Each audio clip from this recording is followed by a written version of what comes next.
Hello, everybody. Nick DeTiro, Professor of Information Technologies and Computer Science, Lakeland Community College. All right. We cover a lot of programs in this course. We use a lot of programs. Some I do demonstrations with. Some of the labs have different programs. Now, in this particular project, you need to be asking, what programs do I need or what are required to do this project? Now, you're in luck here. There are only really two programs that at this point, and I can't see this changing, are required to do this project. All right. So let's go up to my website and let's take a look at the course site real quickly. You'll notice some changes. All right. Now the course has a folder in it that's going to be at the top level called Forensics Programs Toolbox. Every semester, I try to improve my courses as we're going through, and I notice something in this semester. And if you're in future semesters, just bear with me here. I had programs all over the course site. I said, you know what? That's going to drive me crazy. It's going to drive the students crazy. So I created a folder called Forensics Programs and Toolbox. And those are programs that I do demonstrations with that might be in the labs, et cetera, that if you wish to download them, you can. They're going to be open source. None of them are going to be required that you pay for them or buy them or anything. They're all going to be open source. So let's go into that folder. For this particular project, you need two programs. The one that you absolutely positively need is the Autopsy Digital Forensics tool. And here is the link to there. Down here is just starting a new case. Starting a new case does not use the collaboration project as an example. This is just creating a new case. So if you wish to watch that, fantastic. Here is the link that will take you to the site that requires you to download. You give them information. You know, they're gathering emails and stuff like that. It's a reputable site. Again, I've tried to test these as best I can. The link should be going to a very reputable site. It is a program that is used quite extensively in the digital forensics world. So that one is your primary program that the vast majority of your project is going to be coming from.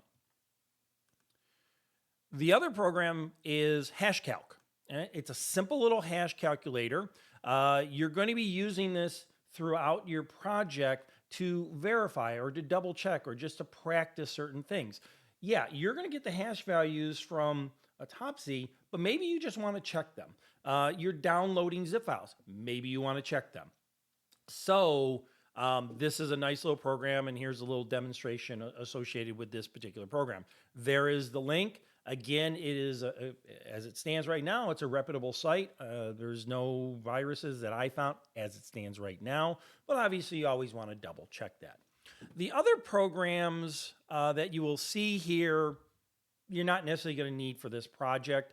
Some of you might be asking, what about FTK Imager? You really don't need it for this project unless you really want to use it in this project. And in this particular project, I've already imaged the USB drive. If you want to download the imager and start practicing imaging, that's completely up to you. That's not required for this project. If you wanted to mount the image onto your computer, then you would use FTK Imager to mount that image onto your computer. You don't have to do that for this particular project. Again, Autopsy is going to be 95% of what you're going to have to accomplish is in that program. HashCalc is just go out there and verify the particular information. You know, so if you're moving files around, etc. I will tell you, when I go to grade the assignments, right, I'm going to do some hashing on some of the files, and they should not change. For example, you're going to re-upload the, let me do a talking head here. You're going to re-upload the image file that I gave to you, that you downloaded. And guess what? If you change that image file, I got to take some points off, because what's the thing about we don't want to make changes. So you're uploading everything to me, and I'm going to do a hash calc. So every so often, if you want to keep verifying your image file, that might be a nice thing to do. All right, so these are the two programs that you definitely need are Autopsy, digital forensics, tried and true program. It's been out there for a long time. And HashCalc, another small little tried and true program, been out there for a long time. As of, I'll give you a date of September 27th to 2023, those links are still valid and no malware that I can discover, right?